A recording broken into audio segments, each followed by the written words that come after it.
Hello കൂട്ടുകാരെ, welcome to my dream ആളൂട്ടി. നമുക്ക് നല്ല പച്ച അയില കിട്ടിയിട്ടുണ്ട് കേട്ടോ. അപ്പോൾ ഇന്നത്തെ ഊണിന് നമുക്ക് അയിലക്കറി, അയില വറുത്തത് ഒക്കെ ആക്കാമെന്ന് വിചാരിച്ച് ഉച്ചയ്ക്കുള്ള തയ്യാറെടുപ്പുകളാണ് കേട്ടോ. രാവിലത്തെ പരിപാടിയൊക്കെ കഴിഞ്ഞ് ബ്രേക്ക്ഫാസ്റ്റിൻ്റെ കാര്യങ്ങളൊക്കെ കഴിഞ്ഞ് അനീഷേട്ടനും മാളും ഒക്കെ പോയി. അപ്പോൾ ഇനി ഉച്ചത്തേക്കുള്ള പരിപാടിയിലേക്ക് കയറാണ് കേട്ടോ. അപ്പോൾ കുറച്ച് ദിവസമായിട്ട് ഓരോരോ തിരക്കുകൾ, പിന്നെ അസുഖങ്ങളായിട്ട് ആശുപത്രിപ്പൊക്കെ അങ്ങനെ ഇങ്ങനെയൊക്കെ ആയിട്ട് പോയിക്കൊണ്ടിരിക്കുകയാണ് കേട്ടോ. കുറച്ച് ദിവസമായിട്ടുള്ള ആ ഒരു ഇതെന്നൊക്കെ മാറി ഇന്നൊന്ന് റിലാക്സ് ആയിട്ടുണ്ട്. ഇന്നിപ്പോൾ അസുഖങ്ങൾക്കൊക്കെ ഒരു കുറവ് വന്നിട്ടുണ്ട്. ഇവിടെ തന്നെ അരി അടുപ്പത്തിട്ടായിരുന്നു കേട്ടോ. അപ്പോൾ അത് വെന്തിട്ടിരിക്കുന്നുണ്ടായിരുന്നു. പിന്നെ അയില നല്ല പച്ച അയിലയാണ്ട് മാങ്ങയിട്ട് കറി വയ്ക്കാമെന്ന് വിചാരിച്ചു. കുറേ നാളായിട്ട് അയില മാങ്ങയിട്ട് കറി വെച്ചിട്ട്. അപ്പോൾ ഇന്നത്തെ ഉച്ചയൂണിന് നമ്മൾ അതൊക്കെയാണ് റെഡിയാക്കുന്നത്. ചോറ് റെഡി ആയിട്ടുണ്ട്. ഞാൻ വറക്കാനായിട്ട് മാറ്റി വെച്ചിട്ടുണ്ടായിരുന്നു കേട്ടോ. പിന്നെ നമ്മൾ തേങ്ങ അരച്ചാണ് വെക്കുന്നത് മാങ്ങയിട്ട്. അപ്പോൾ ആദ്യം തന്നെ ഇഞ്ചിയും പച്ചമുളകും വേപ്പിലയൊക്കെ ഇട്ട് ഇച്ചിരി ഉപ്പിട്ടങ്ങ് തിരുമ്മി വെക്കും കേട്ടോ. പിന്നെ മാങ്ങയും കൂടെ അങ്ങിട്ടേക്കും. അതിന് ശേഷം അരപ്പുണ്ടാക്കും. മുളകിട്ട് വയ്ക്കാറുണ്ട് കേട്ടോ. പിന്നെ ഇന്നിപ്പോൾ അതിലിങ്ങനെ നല്ല കുറേ നാളായി മേടിച്ചിട്ട് അപ്പോൾ മാങ്ങയിട്ടങ്ങ് വെക്കാമെന്ന് കരുതി തേങ്ങ അരയ്ക്കുന്നതിലേക്ക് കുറച്ച് മഞ്ഞൾപ്പൊടിയും മുളക് പൊടിയും കൂടി ഇട്ട് വെക്കുന്നത് കേട്ടോ. എന്നിട്ട് അരപ്പ് നമ്മൾ ഉപ്പ് തിരുമ്മി വെച്ചിരിക്കുന്ന മീനിലേക്ക് ഒഴിച്ച് തിളപ്പിച്ച് നല്ലോണം പറ്റിച്ച് മീൻ വെന്ത് ചെയ്യുമ്പോൾ കുറച്ച് പച്ച വെളിച്ചെണ്ണയും കൂടെ ഒഴിച്ച് എടുക്കും കേട്ടോ. അങ്ങനെയാണ് എടുക്കാറ് ഞാൻ മീൻകറിക്ക്. അല്ലാതെ നമുക്ക് അരപ്പ് മൂപ്പിച്ചിട്ട് വേണമെങ്കിലും ചെയ്യാം കേട്ടോ. അപ്പോൾ ഞാനിങ്ങനെയാണ് വെക്കുന്നത്. ഇച്ചിരി കായും കൂടെ ഒരത്താന്ന് വിചാരിച്ചു കേട്ടോ. പച്ചക്കായ കിട്ടിയിട്ടുണ്ടായിരുന്നു. അനീഷേട്ടന് നല്ല ഇഷ്ടമാണ് കേട്ടോ പച്ചക്കായ. പക്ഷെ മാളിന് വലിയ താല്പര്യമൊന്നുമില്ല. അങ്ങനെ ഒരു പച്ചക്കായം കൂടെ ഒരത്താന്ന് വിചാരിച്ചു. മീൻകറിയൊക്കെ ആവുമ്പം തോരനൊന്നും അധികം കഴിക്കത്തില്ല കേട്ടോ. കുറച്ചുണ്ടാക്കിയാൽ മതി. അപ്പോൾ ഞാൻ ഒരെണ്ണം എടുത്തിട്ടുള്ളൂ. നമ്മളിപ്പോൾ കായ അരിഞ്ഞ് വെച്ചപ്പോഴത്തേനും മീൻ വെന്തട്ടോ.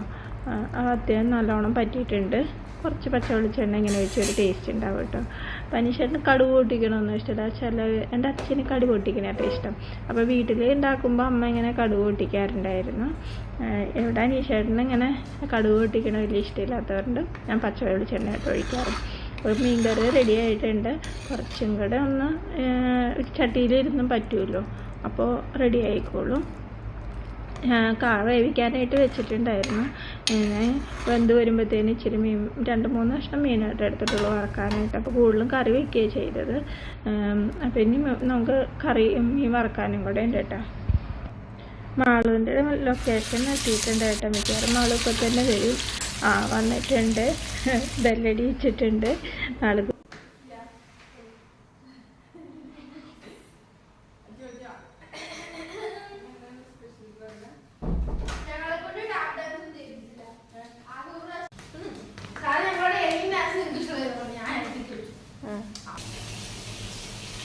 കുട്ടി വന്നു കഴിഞ്ഞാൽ കുറച്ച് വിശേഷം പറച്ചിലൊക്കെ ഉണ്ട് കേട്ടോ. അതൊക്കെ കഴിഞ്ഞു. ഇനിയിപ്പോൾ മാളുവിന് കഴിക്കാൻ കൊടുക്കണം.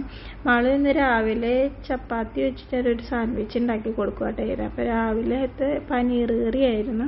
അത് മാള് കഴിച്ചിട്ടില്ല. അപ്പോൾ പനീറുള്ള സമയത്താണെങ്കിൽ മാള് ചപ്പാത്തി ആയിട്ട് ഉച്ചയ്ക്ക് കഴിക്കുന്നത്. അപ്പോൾ ഇന്നും ചപ്പാത്തി തന്നെ ആയിരിക്കും. അപ്പോൾ ചോദിച്ചു കഴിഞ്ഞപ്പോൾ ഇന്ന് ചപ്പാത്തി മതി ചോറ്. കാരണം മീനിനോട് ആൾക്ക് വലിയ താല്പര്യമില്ല കേട്ടോ. മീനിനോട് എന്താണോ മീനിൻ്റെ ടേസ്റ്റ് ആൾക്ക് അത്ര പിടിക്കത്തില്ല. ചിലപ്പോൾ മാത്രം വറുത്തൊരു കഷ്ണം കൂട്ടും. എത്ര നിർബന്ധിച്ചാലും പിന്നെ ചിലവർക്ക് മീനിൻ്റെ ടേസ്റ്റ് ഇഷ്ടപ്പെടില്ല. കാരണം മീൻ തിന്നാനായിട്ട് നിർബന്ധിക്കാറില്ല കേട്ടോ. അങ്ങനെ മാള് 2 ചപ്പാത്തിയും പനീറും കഴിക്കാൻ പോകണം കേട്ടോ. മാളുവിൻ്റെ ലഞ്ച് ഇതാണെന്ന്. സ്കൂളിൽ നിന്ന് വന്നപ്പോൾ വിശപ്പുണ്ടെങ്കിൽ ഇഷ്ടമുള്ള ഫുഡാണെങ്കിൽ വിശപ്പുണ്ടാവും, ഇഷ്ടമില്ലാത്ത ഫുഡാണെങ്കിൽ വിശപ്പുണ്ടാവില്ല. അങ്ങനെയൊക്കെ ആയിട്ട് എല്ലാ കുട്ടികളും അങ്ങനെയൊക്കെ തന്നെയല്ലേ. ഇഷ്ടമുള്ള ഭക്ഷണമാണെങ്കിൽ വിശപ്പില്ലെങ്കിൽ കഴിക്കില്ലേ. ഇന്നിപ്പോൾ പനീറുള്ള കാരണം പനീർ ഇഷ്ടമാണ് കേട്ടോ. അപ്പം ഇന്നിപ്പോൾ നേരത്തെ കഴിക്കാമെന്ന് തീരുമാനിച്ചില്ലെങ്കിൽ ഞങ്ങൾ കഴിക്കണം. അപ്പം അനീഷേട്ടൻ വന്നതിന് ശേഷമായിട്ടേ കഴിക്കത്തുള്ളൂ. അപ്പം മീൻ വറുത്തത് റെഡി ആയിട്ടുണ്ട്. ഇനിയിപ്പോൾ കായ ഏകദേശം വെന്തിട്ടുണ്ട്. അനീഷേട്ടന് നല്ലോണം കായൊക്കെ ആണെങ്കിൽ നല്ലോണം വേണം കേട്ടോ. അപ്പോൾ ഇച്ചിരിയോടെ അങ്ങോട്ട് വേട്ടയെ തീയരിച്ച് വെച്ചിട്ടുണ്ട്. ഇതിലേക്ക് കുറച്ച് സവാള ഇടുന്നത് ഞങ്ങൾക്ക് 2 പേർക്ക് ഇഷ്ടമായിട്ട് ആ സവാള തിന്നാനായിട്ട്. അപ്പോൾ കായ്ക്ക് വേണ്ടിയിട്ട് റെഡിയാക്കി വെച്ചേർന്ന കുറച്ച് സവാള എടുത്ത് ഞാൻ അതിനകത്ത് ഇട്ടു കേട്ടോ. അങ്ങനെ ആ പണി കഴിഞ്ഞ് ഇനി കായ കൂട്ടാനുണ്ടാക്കണം. കായ്ക്കൂട്ടാനെന്ന് കേട്ടോ. ഇങ്ങനെ കൂട്ടാനെന്ന് കേട്ടോ ഞങ്ങൾ കൊരട്ടിയിലായിരുന്നു. ഇപ്പം അനീഷേട്ടൻ്റെ ഒക്കെ വീട്ടിലെല്ലാവരും കായ്ക്കൂട്ടാൻ, ചക്കക്കൂട്ടാൻ അങ്ങനെയൊക്കെ ആട്ടോ പറയുന്നത്. പക്ഷെ ഞാൻ കോതമംഗലം ഏരിയ കേട്ടോ. അപ്പോൾ അവിടെയൊക്കെ പറയണതൊന്നുമില്ല, തോരൻ എന്ന് പറയും, ഇല്ലെങ്കിൽ ഒലത്തെന്ന് പറയും, അല്ലെങ്കിൽ ഉപ്പേരി എന്ന് പറയും. അതിനെക്കാട്ട് പറഞ്ഞു. ഇപ്പോൾ കായ്ക്കുട്ട എന്ന് പറഞ്ഞ് ഞാനും ഇപ്പോൾ അങ്ങനെ പറഞ്ഞ് ശീലിച്ചു കേട്ടോ. കുറേ വാക്കുകൾക്കൊക്കെ വ്യത്യാസമുണ്ട് കേട്ടോ അവിടെയും ഇവിടെയും തമ്മിൽ. കുറേ നാൾ നമ്മൾ നിന്ന് കഴിയുമ്പോൾ നമ്മൾ നോർമലി അങ്ങനെ പറഞ്ഞു പോലും. അപ്പോൾ ഇപ്പം ഞാൻ എപ്പോഴും കായ്ക്കുട്ടായിരുന്നു കേട്ടോ, കാരണം അനീഷേട്ടൻ്റെ ഫേവറേറ്റാണ്. അപ്പോൾ അത് എപ്പോഴും പറഞ്ഞു കഴിയുമ്പോൾ അങ്ങനെയാണല്ലോ പറയുള്ളൂ. അപ്പോൾ അനീഷേട്ടന് ഏറ്റവും ഇഷ്ടം അതാണ്.